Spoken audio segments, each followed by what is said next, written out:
Doctor Bachchan Singh के महत्वपूर्ण कथन यानी कि आप जानते ही हैं हमारी किसी भी परीक्षा के लिए चाहे आप UGC net TGT PGT GIC कोई भी तैयारी कर रहे हो डॉक्टर बच्चन से बहुत ज्यादा प्रश्न पूछे जाते हैं सभी पंक्तियां पूछी जाती हैं इनके कथन पूछे जाते हैं।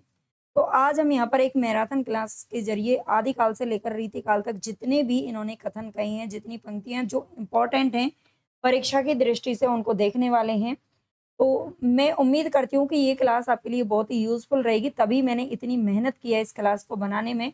अब देखते हैं आपको कितना पसंद आता है, वो तो आपके लाइक कमेंट से ही मुझे पता चलता है ना? अगर नए हो तो भई चैनल को सब्सक्राइब ज़रूर कर लेना, पसंद आए तो लाइक भी करते चलना और साथ में हाइप और कमेंट भी करते हुए जाना।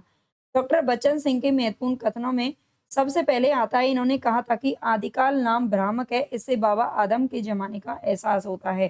ठीक है, एहसास या आभास होता है। तो आदिकाल नाम को भ्रामक किसने बताया? डॉक्टर बच्चन सिंह ने बताया, ये ध्यान रखना।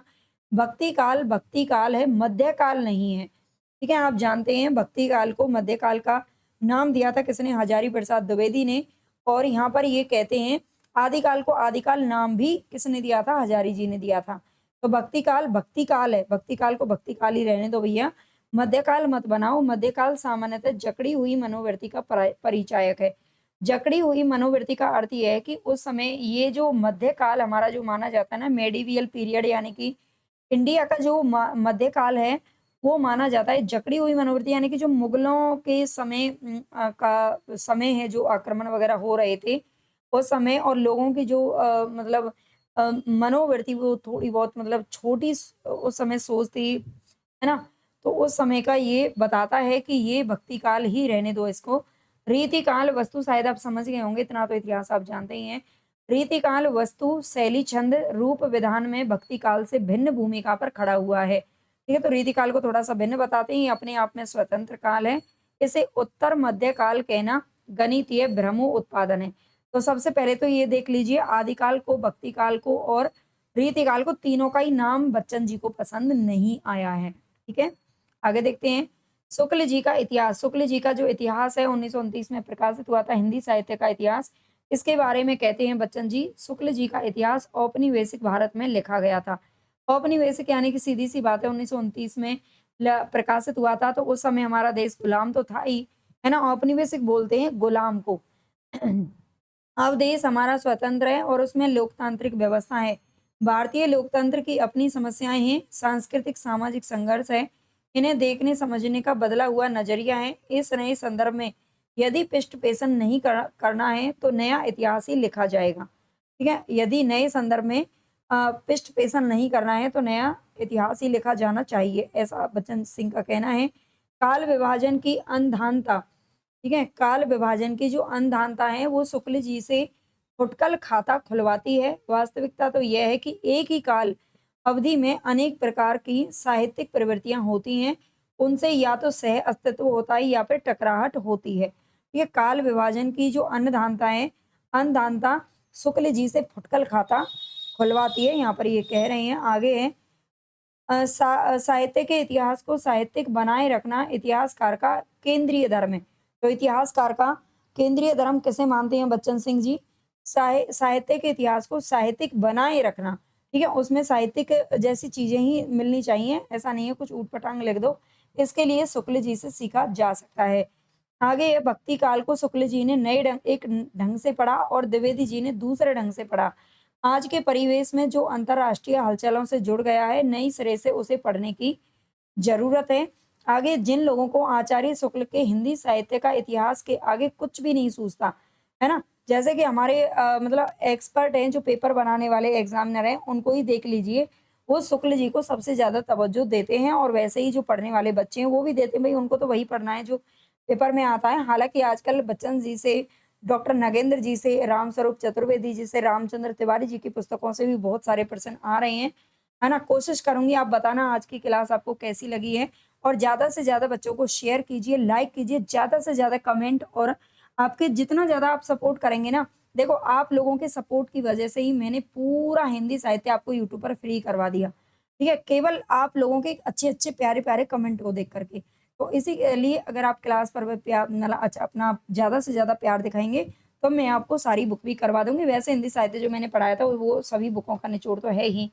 ठीक है? जिन लोगों को आचार्य शुक्ल के हिंदी साहित्य के इतिहास के आगे कुछ नहीं सूझता, उन्हें अपनी आँखों का इलाज करवाना चाहिए, ये बच्चन जी कहते हैं, है ना? आगे साहित्य इतिहास लेखन एक प्रवाहमान और गत्यात्मक प्रतिक्रिया है। कोई महत्वपूर्ण नई पुस्तक छपी कि इतिहास लेखन के पुराने ढांचे से छेड़छाड़ शुरू करनी पड़ती है। संबंध लेखन का पुनर्विवेचन अपेक्षित हो जाता है। आगे नए इतिहास से अंधश्रद्धा और यथास्थितिवाद को चोट पहुंचती है। जाने अनजाने वर्ग वर्ण चेतना को धक्का लगता है। नया या दूसरा इतिहास इसी की कोख से पैदा होता है। नेक्स्ट यहाँ पर आगे क्या कहता है, हिंदी साहित्य का इतिहास हिंदी जाति के विकास का इतिहास है। ठीक है, हिंदी साहित्य का जो इतिहास है वो हिंदी जाति के विकास का इतिहास है। ठीक उसी तरह जिस तरह बांग्ला साहित्य बंगाली जाति, मराठी साहित्य मराठी जाति, गुजराती साहित्य गुजराती जाति के विकास का इतिहास होता है। तो ये हिंदी जाति या हिंदी यानी कि हिंदू जाति के विकास का इतिहास है, ऐसा बच्चन जी का मानना है। साहित्य की भाषा लोक भाषा से बनती है और लोक भाषा भी साहित्य से प्रभावित होती रहती है। दोनों में द्वंद्वात्मक संबंध होता है। नेक्स्ट है अपभ्रंश साहित्य हिंदी साहित्य का समृद्ध रिक्त है। ठीक है, ये भी क्वेश्चन पूछा जा चुका है। अपभ्रंश साहित्य को हिंदी साहित्य का समृद्ध रिक्त बोला है किसने? बच्चन सिंह ने। कीर्ति लता के अभट्ट का व्याकरणिक ढांचा अपभ्रंश का है। ठीक है, कीर्ति लता के अभट्ट का जो व्याकरणिक ढांचा है वो अपभ्रंश का है। आगे है दोहा अपभ्रंश का खास छंद है। ठीक है, दोहा किसका है? अपभ्रंश का खास छंद है। जिस तरह कहा कहने से प्राकृत का बोध होता है उसी प्रकार दुहा कहने से अपभ्रंश का बोध होता है। अपभ्रंश में वीर, श्रृंगार, नीति और धर्म परक दोहे मिलते हैं। हिंदी में दोहों का प्रयोग उन्हीं विषयों के लिए हुआ है। सोठा भी दोहा बंद के अंतर्गत ही माना जाता है, ये भी बच्चन सिंह ने कहा है।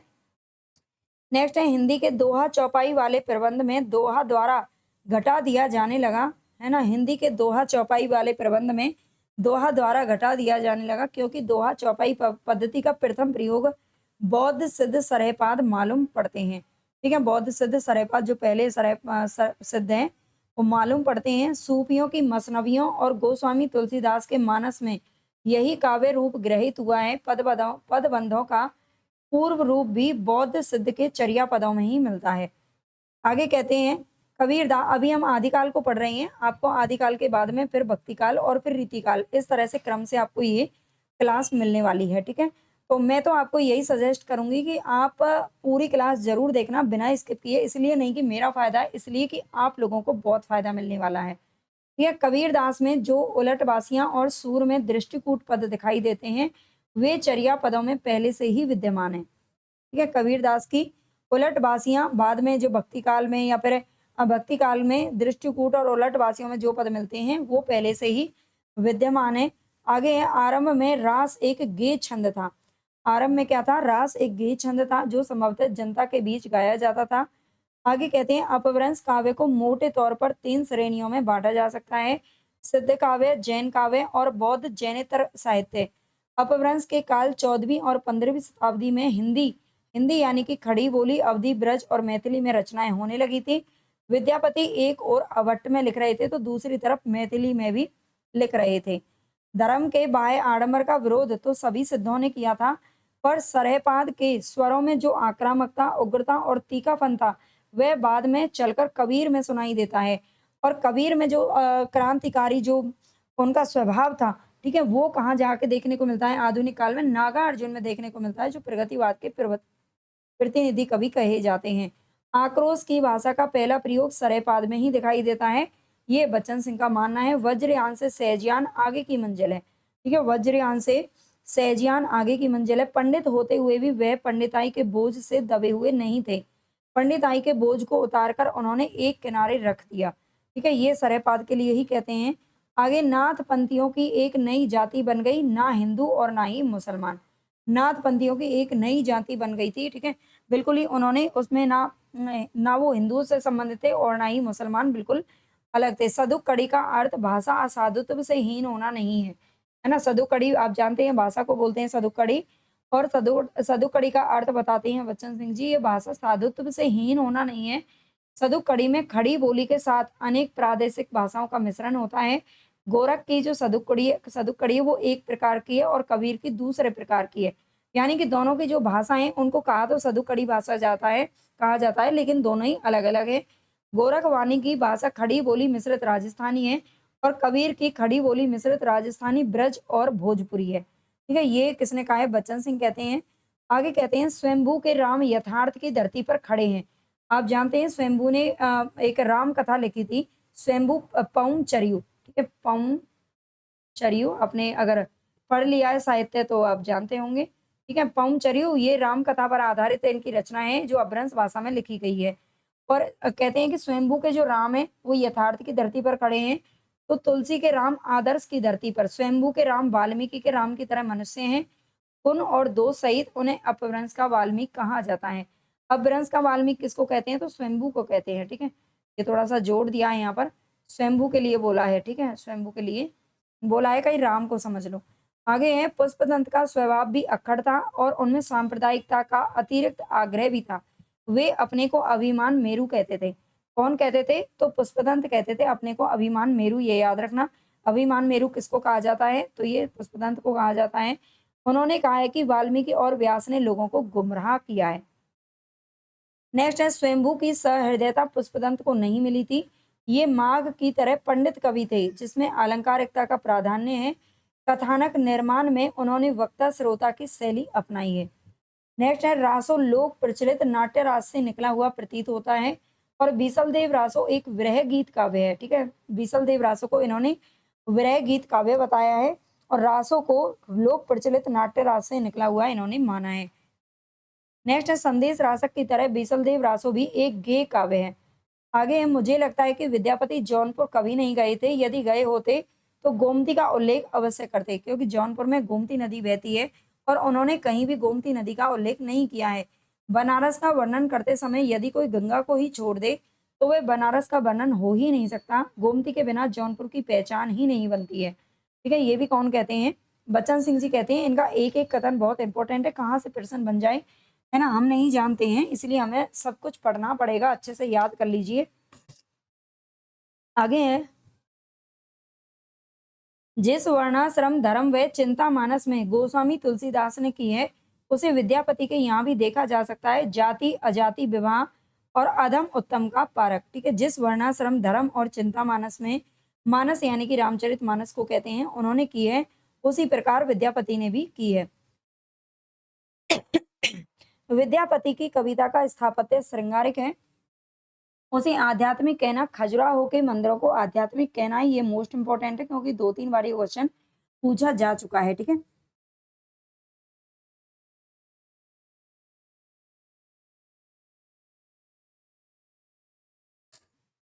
आगे ये भी प्रश्न बहुत इंपॉर्टेंट है। विद्यापति का प्रेम ना तो रोमांटिकों की तरह वायवी है और ना ही भक्तों की तरह दिव्य है। वे अपरूप के कवि हैं, ठीक है? विद्यापति को अपरूप का कवि किसने कहा है? तो ये भी बच्चन सिंह ने कहा है। बहुत अच्छे से इसको याद रखना भई, है ना? ये पूछे जाते हैं क्वेश्चन। हिंदी भक्ति काव्य ने जैन अपभ्रंश से छंद और शैली ग्रहण की तो बौद्ध अपभ्रंश से तथ्य और शैली भी किया। भक्ति आंदोलन इतना व्यापक, गहरा, लोकोन्मुखी और प्रभावशाली था कि इसे देखकर किसी का आश्चर्यचकित हो जाना अस्वाभाविक नहीं है। यह पहला भारतीय नवजागरण था जो कश्मीर से कन्याकुमारी और गुजरात से असम तक फैला हुआ था। हिंदी भाषा भाषी प्रदेश का भक्ति आंदोलन अपने वैविध्य और अंतर विरोधों में काफी जटिल और नाना रूपात्मक है।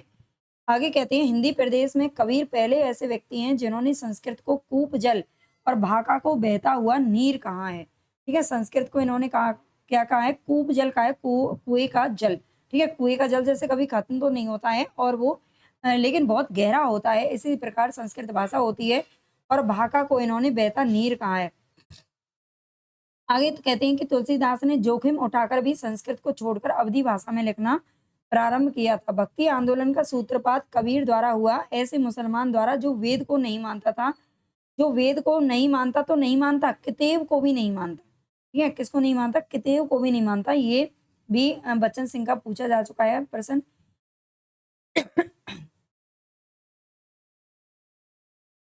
आगे कहते हैं कि दो संस्कृतियां आपस में टकराती हुई एक हिंदी संस्कृति का निर्माण कर रही थी, पर इसी प्रदेश में राम भक्ति शाखा का एक प्रतिरोधात्मक आंदोलन भी चला जिसका प्रतिनिधित्व तुलसीदास कर रहे थे।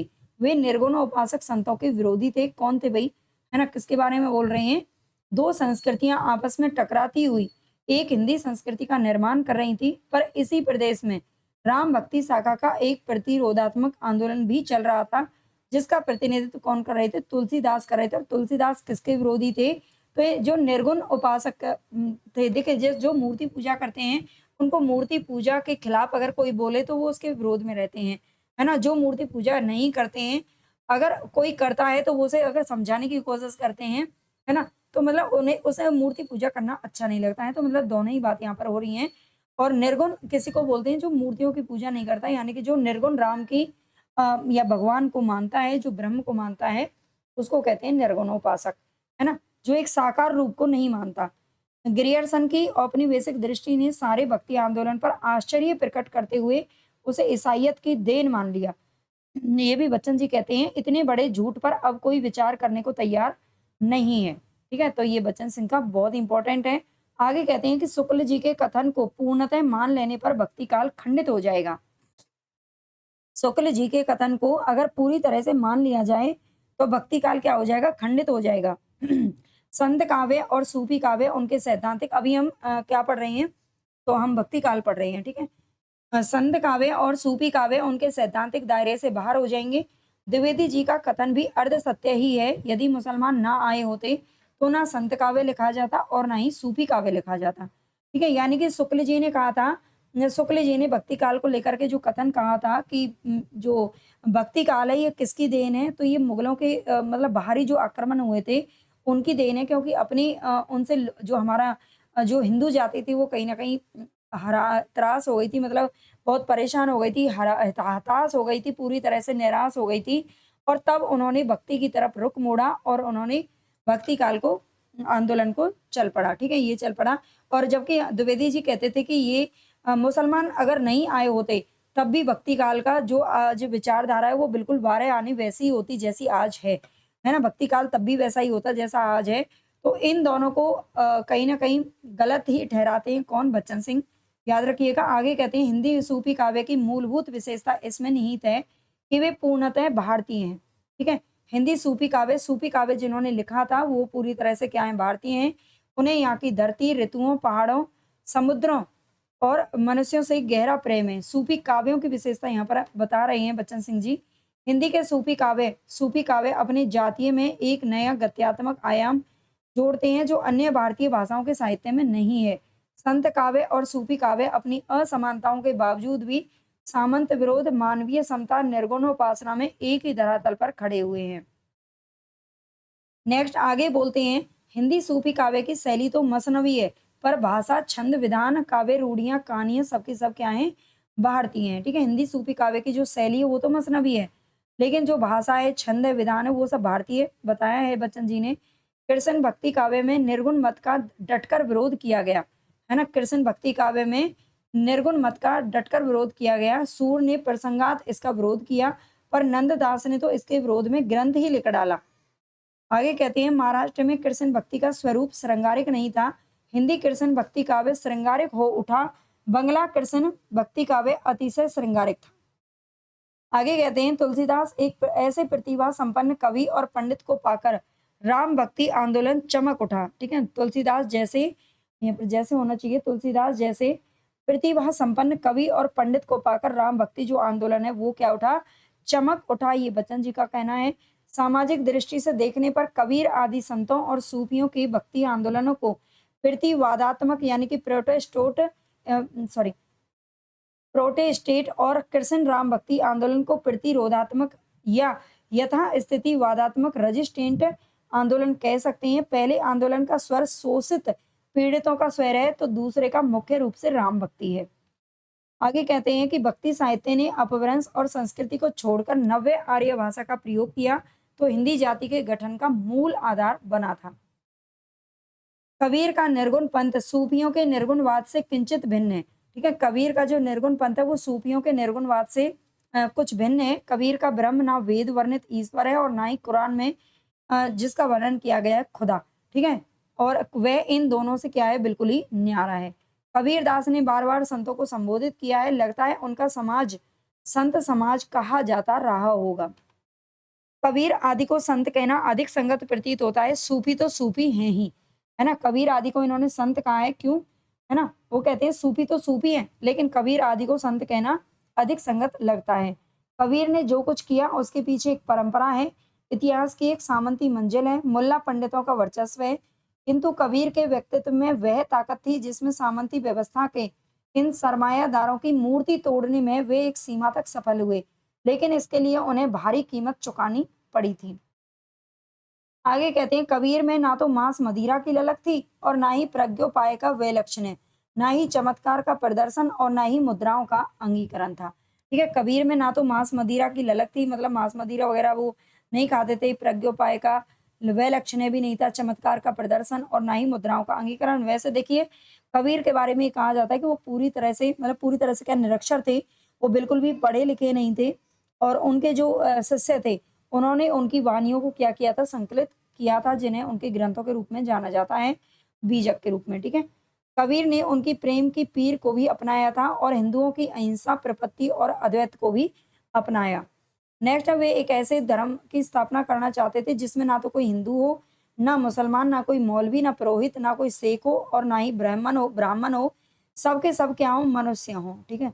मनुष्य की मुंडी कट गई है, पर सबके सब क्या होने चाहिए, मनुष्य होने चाहिए। ठीक है? अच्छा लग रहा है ना पढ़ने में? एक बार कमेंट कर देना भाई, है ना? बीच में ही कमेंट कर दिया करो एक बार, जब क्लास खत्म होने पे आती है ना तो लास्ट के पेज पे तो आपको भागने की पड़ती है। तो इसीलिए कमेंट करके तो बता दिया करो ज़्यादा से ज़्यादा बच्चे। बस आपका सपोर्ट ही चाहिए, मुझे कुछ नहीं चाहिए, है ना?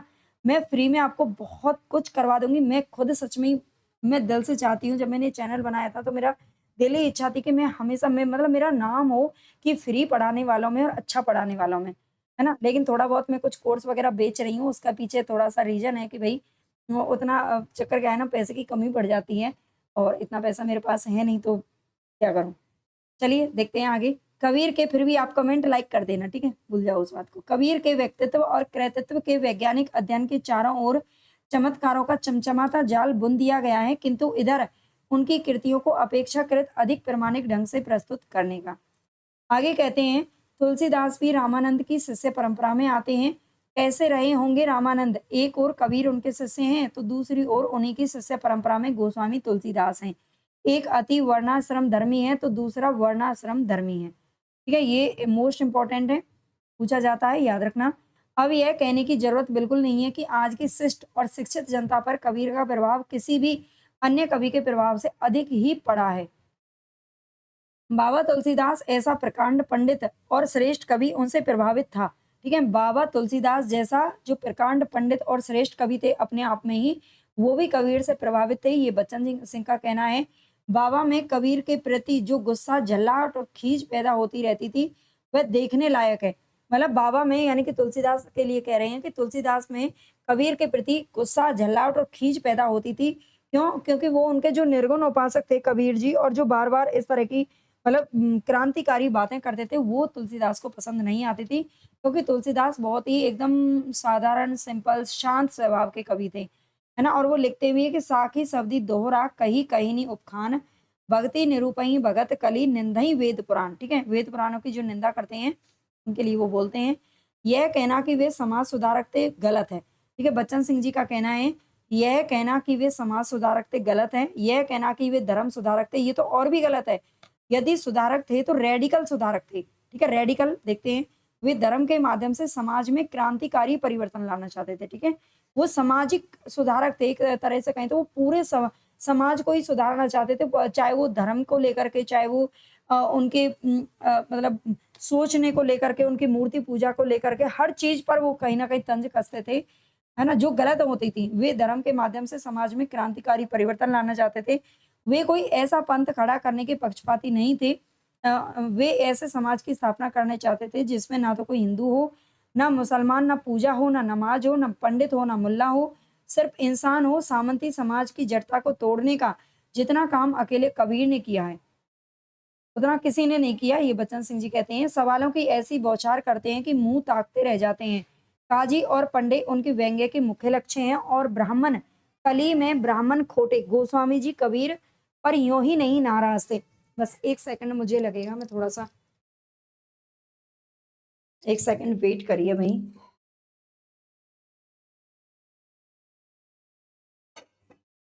कोई आया है, बस 1 सेकंड।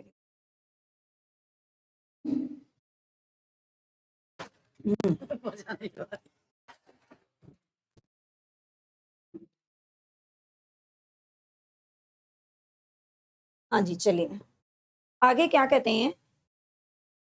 कली में ब्राह्मण खोटे, गोस्वामी जी कबीर पर यूं ही नहीं नाराज थे। कि गोस्वामी जी किस पर? कबीरदास पर यूं ही नहीं नाराज थे। इसका भी कारण बताते हैं। कौन? बच्चन सिंह जी कहते हैं कि सवालों की ऐसी बौछार करते हैं। कौन? कबीरदास जी के सबके सब मुंह ताकते रह जाते हैं। काजी और पंडे उनके व्यंग्य के मुख्य लक्ष्य हैं। उलटवासी उलटवासी वैसे गोस्वामी जी भी मतलब ब्राह्मण थे और कहीं न कहीं शायद इसीलिए उन्हें बुरा लगा था। ख़ैर ये अलग बात है ना? लेकिन उन्हें अच्छा नहीं लगता था। उलटवासी अकथ कथा है, अचरज और विसंगतियों से भरी हुई। उलटवासियाँ काव्य नहीं है पर कबीर की आध्यात्मिकता को समझने के लिए अनिवार्य हैं। कबीर की जो भाषा है वो संत भाषा है। ये बच्चन सिंह जी का कथन है, इम्पोर्टेंट है। आगे देखते हैं, उनकी भाषा अनगढ़ है। उनकी भाषा कैसी है? अनगढ़ है, पर यथार्थ से जुड़ी होने के कारण अभिव्यक्ति क्षमता में बेमिसाल है। भाषा की यह स्वाभाविकता आगे चलकर प्रेमचंद में ही मिलती है ना? भाषा की ये जो स्वाभाविकता कबीर में मिली है, वो कहाँ जाके मिलती है फिर? प्रेमचंद में ही मिलती है आधुनिक युग में। कबीर पहले व्यक्ति हैं जिन्होंने विभिन्न धर्मों, संप्रदायों, जातियों, वर्णों को नकार कर ऐसे समाज की स्थापना का प्रयास किया जिसमें धर्म, संप्रदाय, ऊंच-नीच के भेदभाव के लिए कोई स्थान ना हो। लोकप्रियता में उनके समकक्ष गोस्वामी तुलसीदास हैं। तुलसी बड़े कवि हैं, उनका सौंदर्य बोध पारंपरिक और आदर्शवादी है। कबीर का सौंदर्य बोध अपारंपरिक और यथार्थवादी है, अतः उनके लिए पृथक सौंदर्य शास्त्र का निर्माण करना पड़ेगा। आगे कहते हैं कि बैठे ठाले साधुओं और अग्रस्त होकर भी गृहस्थी का उपदेश देने वाले भक्तों के सामने वह शारीरिक श्रम का उदाहरण प्रस्तुत करता है। ठीक है? वो कबीर दास जी क्या कहते हैं कि बैठे ठाले साधुओं और अग्रस्त होकर भी गृहस्थी का उपदेश देने वाले भक्तों के सामने वे शारीरिक श्रम का उदाहरण प्रस्तुत करते हैं। कौन करते हैं? कबीरदास जी करते हैं, जबकि वो खुद गृहस्थ नहीं थे। हाथी के पाँव में सभी के पाँव समा जाते हैं। हाथी के पाँव इतने बड़े-बड़े होते हैं कि सभी के पाँव समा जाते हैं। इसी तरह कबीरदास की व्याप्ति में भी सभी समाहित हो जाते हैं। यद्यपि प्रत्येक की अपनी विशेषताएँ भी कबीर की प्रखर प्रतिभा और आग किसी अन्य में नहीं पाई जाती है। एक ही नगर और एक ही विचारधारा के होने के नाते दोनों के मिलने-जुलने की कल्पना की जा सकती है। स्वभाव से दोनों बिल्कुल भिन्न थे। आगे है, ये कबीरदास और तुलसीदास के लिए यहाँ पर चल रहा है भैया, ठीक है? क्योंकि कबीरदास जी भी मतलब काशी में रहे थे और इधर जो तुलसीदास हैं वो भी काफ़ी समय काशी वगैरह में रहे थे, उधर की साइड थे। तो कहते हैं एक ही नगर और एक ही विचारधारा के होने के नाते दोनों के ऐसा हो सकता है वो कभी आपस में मिले हों। कबीर में ओज, अक्खड़ता और प्रखरता थी, तो रैदास में शांति, संयम और विनम्रता था। ठीक है? रैदास यहाँ पर ये तुलना ज़्यादा की है बच्चन सिंह ने, तो ये भी याद रखना। हिंदी का सूफी काव्य, पारसी सूफी काव्य और इस्लाम से प्रेरणा लेकर भी भारतीय था। कोई धार्मिक दृष्टि से देखने पर कोई इसे इस्लाम का प्रचारक कहता है, तो कोई इसे अभारतीय कहता है। जिस तरह भक्तों में अंडाल और मीराबाई हुई, उसी तरह सूफियों में बसरा की राबिया नामक एक स्त्री की गणना भी की जाती है। ठीक है? बसरा की राबिया नामक एक स्त्री की गणना सूफियों में राबिया नामक एक मतलब लेडी का ज़िक्र होता है। हिंदी सूफी कवियों ने अपने जनपद की रीति-नीति, मौसम, ऋतु वर्णन, छंद, रूढ़ियाँ आदि को इस ढंग से अपनाया है कि उनके काव्य पूर्णतः भारतीय बन गए हैं। इन कवियों में सर्वश्रेष्ठ कवि कौन है? तो जायसी हैं। वास्तविकता यह है कि वे जायसी को पूरे भक्ति चक्र से बाहर निकालकर शुद्ध कवि के रूप में प्रतिष्ठित करना चाहते हैं। इससे दोहरे उद्देश्यों की सिद्धि होती है। शुक्ल जी के मत का खंडन भी हो जाता है और शुद्ध कविता की खोज भी हो जाती है। भला हो शुक्ल जी का, जिन्होंने इस उपेक्षित किंतु अत्यंत महत्वपूर्ण ग्रंथ का वैसे ही उद्धार किया जैसे वराह ने रत्नगर्भा पृथ्वी का किया था। पद्मावत जायसी का ही एक मतलब श्रेष्ठ ग्रंथ नहीं है, बल्कि समूची हिंदी काव्य परंपरा का एक दुर्लभ रत्न है। ठीक है? पद्मावत का आप जानते हैं जो शुक्ल जी हैं, उन्होंने नागमती वियोग खंड को क्या कहा है? तो एक मतलब अनमोल रत्न कहा है ना? और जबकि दुर्लभ रत्न किसको कहा है? पूरी काव्य परंपरा को कहा है किसने? बच्चन जी ने। तो दोनों थोड़ा-सा याद रखना। आगे दोहा चौपाई के कड़वक पद्मावत में भी हैं, रामचरितमानस में भी हैं, पर दोनों की आंतरिक लय में बिल्कुल अंतर है। जायसी में मृत्यु बोध की त्रासद अंतर्दृष्टि है, ये भी कहते हैं कौन? बच्चन सिंह जी। बैकुंठी प्रेम तो मनुष्य का मनुष्य के प्रति प्रेम है। ठीक है। बैकुंठी प्रेम क्या है? मनुष्य का मनुष्य के प्रति प्रेम है। जायसी का प्रेम व्यक्ति का नहीं है, पूरी मनुष्य जाति का है। नेक्स्ट कहा है कि वृद्धावस्था में लिखा गया पद्मावत उनके अपने मृत्यु बोध से मिलकर एक सीमा तक आत्मचरितात्मक भी हो जाता है। कोई ना रहे, पद्मावत है और रहेगा। जायसी ने ही कहा है, पर फूल मरे पे मरे ना बासु, जायसी मृत्युंजय बन गए। जायसी क्या बन गए? मृत्युंजय बन गए। मृत्युंजय यानी कि मृत्यु को जीतने वाले, जो कभी ना मरे, क्योंकि जो पद्मावत है वो हमेशा जीवित रहेगा। पद्मावत को समय मतलब लंबे समय तक हमेशा के लिए याद रखा जाएगा। जीवन के विरुद्ध मृत्यु और मृत्यु के विरुद्ध जीवन के संघर्ष का नाम है पद्मावत। जीवन प्रेम है। ये इस तरह के जो मतलब कथन होते हैं ना, वो बहुत पूछे जाते हैं। आगे कहते हैं कि जायसी की जो अवधि है वो अवधि की अर्घान है। ठीक है, जायसी की अवधि को अवधि की अर्घान बताया है किसने? तो ये बच्चन सिंह ने बताया। मैं नाम बार-बार इसलिए ले रही हूँ, आपको पता है आप बच्चन जी को पढ़ रहे हो, लेकिन फिर भी भूल जाते हैं पढ़ते समय। यह अवधि किसी अन्य कवि में नहीं मिलेगी। जायसी का जो कुछ पढ़िए, अवधि की रसगंध जरूर मिलेगी। तुलसी की भाषा में यह मिठास नहीं है। तुलसी की अवधि पर संस्कृत का गहरा प्रक्षेपण है। बंदव गुरुपद पदम परागा। ठीक है, उन्होंने जो अवधि लिखी है तुलसीदास ने, उस पर संस्कृत की छाप है। लेकिन जो जायसी की अवधि है वो बिल्कुल एकदम प्योर है। ठीक है, आगे है, मैं कितनी अवधि है बता रहे हैं। जायसी की भाषा ठेठ अवधि है, तुलसी की संस्कृत निष्ठ अवधि है। यह अंतर दोनों की विषय वस्तु में भी है। एक में लोक कथा है इसलिए लोक भाषा, दूसरे में क्लासिकल कथाएं इसलिए संस्कृत निष्ठ भाषा का प्रयोग हुआ है। जायसी अपने शब्दों का चुनाव गांव गिराव के छप्परों, झोपड़ियों, उत्सवों, त्योहारों, सामान्य स्त्री पुरुषों की बातों से करते हैं जो उनके चारों ओर बिखरे पड़े हैं। गोस्वामी जी की शब्द संपदा नाना पुराण निगमा आगमन से ग्रहित है। जायसी में समस्त पद बहुत मिलेंगे, तो गोस्वामी जी में बहुत अधिक है। ठीक है, जायसी के समस्त पदों का विन्यास फारसी की पद्धति के अनुरूप है। आगे क्या कहते हैं, यद्यपि बोलते बोलते मुंह दुख जाता है भाई, और बड़ी मेहनत करनी पड़ी है। एक मतलब नए नए उन्हों को निकाल के आप समझ रहे होंगे। अगर आप समझ रहे हो ना, तो कोई भी बच्चा बिना लाइक शेयर किए बिना नहीं निकलेगा। ठीक है, अगर आपको मतलब वाकई में अपनी पढ़ाई से प्यार करते हो ना, तो आपको अपने टीचर से भी प्यार करना चाहिए। आपको उनकी मेहनत से भी प्यार करना चाहिए, उनको समझना चाहिए, है ना। हम कहते हैं ना, किसी का कर भला तो हो भला। आप किसी का भला करेंगे तो आपका भी भला होगा। जैसे मैं आप लोगों का भला कर रही हूँ, तो आपके सारे से मेरा भी होगा। यद्यपि हिंदी भक्ति साहित्य का समारंभ निर्गुण भक्ति से होता है, पर सगुण भक्ति परंपरा उससे कहीं अधिक पुरानी है। एक ओर कबीर उनके शिष्य हैं, तो दूसरी ओर उनकी शिष्य परंपरा में कौन है? तुलसीदास है। आगे कहते हैं, कृष्ण भक्ति आंदोलन की विशालता और व्यापकता देखते हुए आश्चर्य होता है। देश का कोई कोना ऐसा नहीं बचा जहां इसकी लहर ना पहुंची हो। संभवतः स्वच्छंदता की भावना ने इसके प्रसार में सबसे अधिक मदद की है। कृष्ण भक्ति शाखा अधिक उदार थी, इसमें हिंदू मुसलमान सभी लोग शामिल हुए। राम भक्ति शाखा में जाति पाति का विरोध इस ढंग से किया जाता है कि सांप भी मरे और लाठी भी ना टूटे, है ना। कृष्ण भक्ति शाखा क्या थी? अधिक उदार होती, इसमें हिंदू मुसलमान सभी लोग शामिल हुए थे। आगे संत कवियों में कबीर के बाद के कवि वैसे ही दिखाई पड़ते हैं जैसे चंद्रोदय के बाद नक्षत्र मालिकाएं, है ना। चंद्रोदय के बाद क्या आती हैं? नक्षत्र मालिकाएं। सूफी कवियों में भी एक ही कवि हैं, जायसी शेष लकीर के फकीर हैं, है ना। ये बच्चन सिंह ने लकीर के फकीर बताया। बाकी सूफी कवियों को जायसी के अलावा राम भक्ति काव्य में तुलसी के बाहर जो कुछ है वह निस्तेज है, निष्प्रभ है। आगे क्या है, रसखान आज भी सहृदयों के कंठहार बने हुए हैं। पूछा जा चुका है, क्वेश्चन याद रखना। बहुत सारे पूछे जा चुके हैं, आप ये मत कहना कि मैम केवल दो चार ही पूछे जा चुके हैं, बहुत सारे पूछे जा चुके हैं। ठीक है, एक और मुखरा गोपियों का कोलाहल है, व्यंग्यवान है, तो दूसरी ओर राधा के मौत की तरह मौन का ठंडा सन्नाटा है। कुछ लोग मीराबाई को माधुर्य भाव के हाथे में हाँक देते हैं और रसखान को बल्लभ संप्रदाय में दीक्षित बताते हैं। आगे कहते हैं, मीराबाई एक और सामंती आभिजात्य को एक झटके में तोड़ डालती हैं, तो दूसरी ओर उनकी रचनाओं में आभिजात्य का संयम दिखाई पड़ता है। उनमें एक और निर्गुण पंथ का योग अनादनाद शून्य महल सुरत त्रिकुटी आदि हैं, तो दूसरी ओर सूरदास के विनय के पदों की तरह पद भी हैं।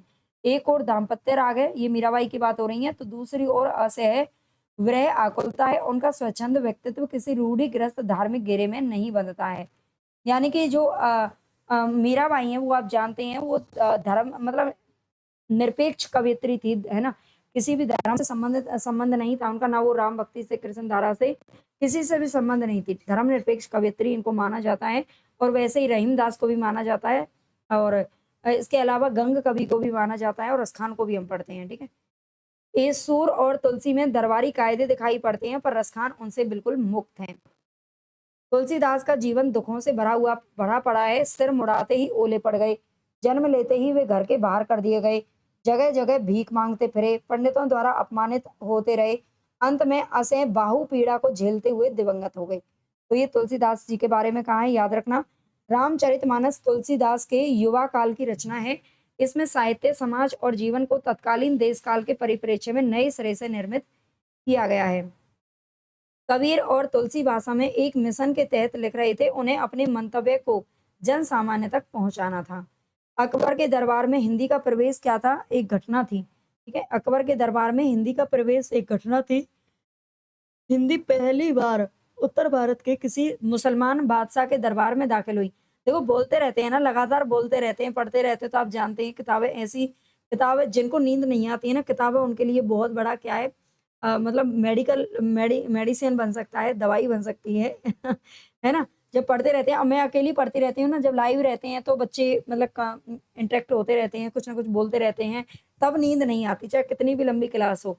लेकिन ये जो समय है ना, मैं ऐसे टाइम पर रिकॉर्ड करती हूँ, सुबह 9 बजे से लेकर के, मतलब 9 क्या बल्कि 8:30 बजे से लेकर के और 12 बजे का तक का जो मेरा टाइम होता है ना, वो पूरा रिकॉर्डिंग का ही होता है, और शाम को फिर 3 बजे के बाद और 6 या 7 बजे तक मेरा पूरा क्लासेस बनाने का टाइम होता है ना? तो इतना टाइम मैं यूट्यूब पर देती हूँ। इसके अलावा पूरा टाइम इसी में निकलता है, वैसे तो मैं ये नहीं कह रही, है ना? खाना बनाते समय भी कुछ ना कुछ करना, ये करना, वो करना। लेकिन मैं आपको बता रही हूँ कि ये जो टाइम होता है ना, तो थोड़ा-सा इस समय कभी-कभी आलस आता रहता है। एक बच्चे ने एक दिन कमेंट किया था, "पहले मैम आप सो लीजिए।" है ना? अरे डियर, सो नहीं रही थी। उस दिन मैं कम से कम मतलब 3 बजे जग गई थी और रात को भी 11-12 बजे सोई थी, है ना? ने बच्चा बीमार था इसलिए। और क्लास भी डालना ज़रूरी था, तो प्लीज़ ऐसे नेगेटिव कमेंट ना किया करें। आप लोगों के लिए कितनी मेहनत करते हैं, आप लोग अंदाज़ा नहीं लगा सकते। है ना? तो हिंदी पहली बार उत्तर भारत के किसी मुसलमान बादशाह के दरबार में दाखिल हुई। दरबार की कामकाजी भाषा क्या थी? फ़ारसी थी और हिंदी साहित्य जनता के बलबूते जी रहा था। रहीम ना तो जायसी की तरह सूफी थे और ना ही रसखान की तरह वैष्णव। वैष्णव संप्रदाय में दीक्षित थे, पर भारतीय संस्कृति के प्रति उन्हें गहरा अनुराग था। ये रहीम जी के बारे में बोला है। अब हम यहाँ पर देखने वाले हैं रीतिकाल को, ठीक है? रीतिकाल के बारे में बच्चन सिंह जी कहाँ से शुरू करते हैं, तो केशव ने अपने युग में जब हिंदी में काव्य शास्त्र लगभग शून्य था, हिंदी को एक समग्र काव्य शास्त्र दिया। ठीक है, केशव ने अपने युग में जब हिंदी में काव्य शास्त्र लगभग शून्य था, तो हिंदी को एक समग्र काव्य शास्त्र दिया। वे संस्कृत के पंडित थे, क्लासिक पंडित। केशव दास के बारे में बच्चन सिंह ने क्या कहा है कि वे संस्कृत के पंडित थे, क्लासिक पंडित उनको बोला है। आगे कहते हैं कि कबीर, जायसी, सूर और तुलसी हिंदी के महान कवि हैं। इन्होंने 4 कवियों को क्या माना है? महान कवि बताया है, याद रखिएगा। आगे है, और ये जो जो रामचंद्र शुक्ल जी हैं, उन्होंने एक रचना लिखी थी त्रिवेणी, ठीक है? त्रिवेणी, और उन्होंने त्रिवेणी में 3 कवियों को रखा था, जायसी, सूर और तुलसी को। उन्होंने कबीर को छोड़ दिया था, कबीर के विरोध में थे रामचंद्र शुक्ल जी भी, ठीक है? उनके बातों से पता चलता है, भई मुझसे तो नहीं कह के गए। रीतिकालीन कवि सचेत रूप से कविता लिख रहे थे, जो उनके जीविकोपार्जन से जुड़ी हुई थी। आगे कहते हैं, भक्ति काल के भक्त कवियों को सीकरी से कोई काम नहीं था, ठीक है? सीकरी से, फतेहपुर सीकरी से कोई काम नहीं था, पर रीतिकालीन कवियों का सीकरी के बिना सरेना एकऊ काम, मतलब एक भी काम उनका हो नहीं रहा था। इसका मतलब मैं आपको बताती हूँ, सीकरी का अर्थ है उस समय, जैसे कि मान लीजिए अकबर का शासन था या किसी का भी जो शासन था, अकबर, सीकरी मतलब राजधानी था, ठीक है? राजधानी, दरबारों से इसका अर्थ है। और रीतिकालीन कवि तो आप जानते हैं, सबके सब दरबारी कवि थे किसी ना किसी के, और उनका तो कोई भी ग्रंथ या कोई भी उनके एक भी बात बिना दरबार के होती ही नहीं थी, है ना? अपने दरबारों का या फिर उनका बढ़ा चढ़ा करके विश्लेषण करना, राजा महाराजाओं की प्रशंसा करना या फिर श्रृंगारिक रचनाएँ करना उनका काम था, जबकि भक्ति काल इन सबसे बहुत दूर थे। कवि लोग कविता के सौदागर थे, सौदागरी पूंजीवाद के युग का प्रादुर्भाव हो चुका था। देव ने सुकवि को कविता का सौदागर कहा है। इस सौदागर कवि ने भोगीलाल जैसे रईस से लाखन खर्ची रची आखर खरीदे हैं। पद्माकर डंके की चोट कहते हैं कि आखर लगाए लेत लाखन की सामा हो। आगे देखते हैं, जब आप साहित्य पढ़ते हो ना, तो इतना ज्ञान बच्चों को हो जाना चाहिए कि जो समय है ना, वो कितना तेजी से बदलता भी है और कैसे लोग समय के साथ बदल भी जाते हैं, है ना?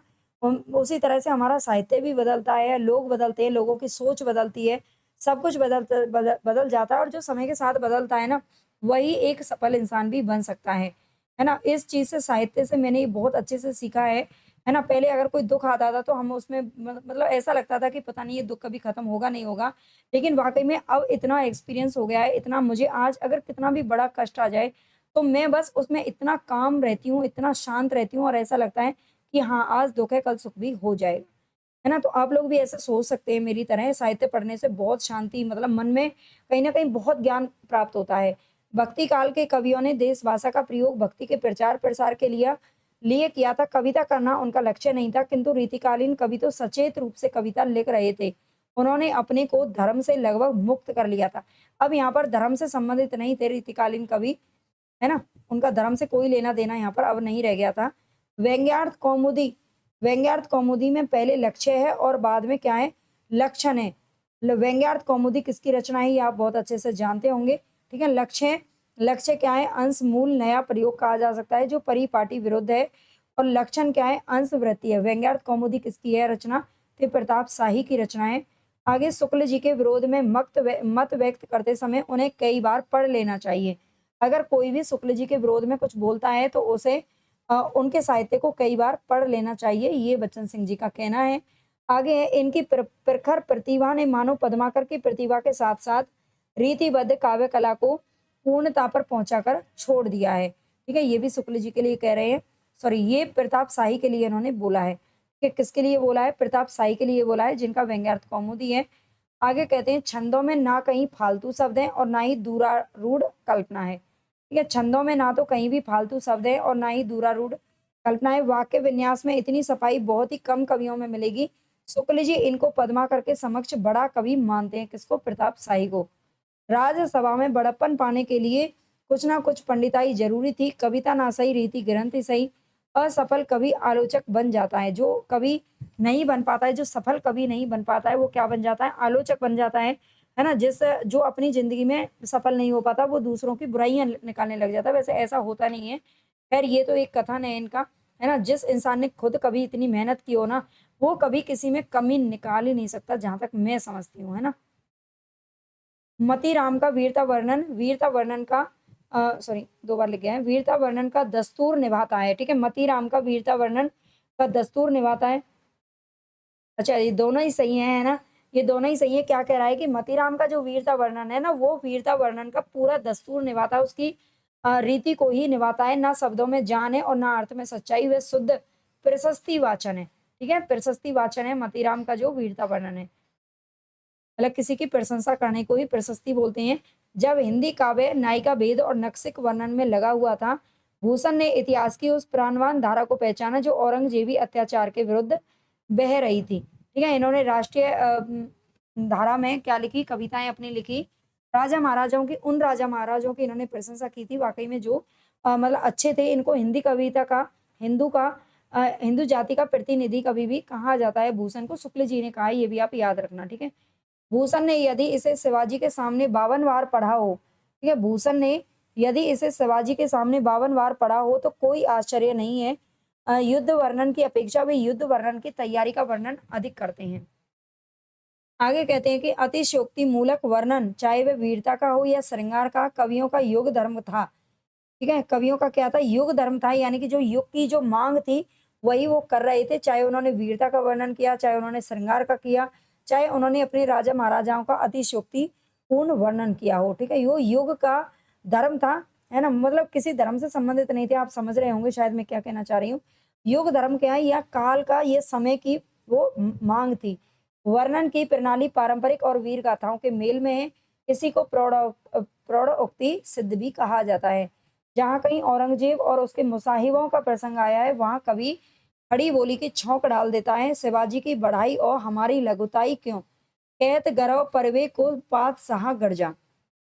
आगे प्रगल्भ कवि तथा आचार्य थे।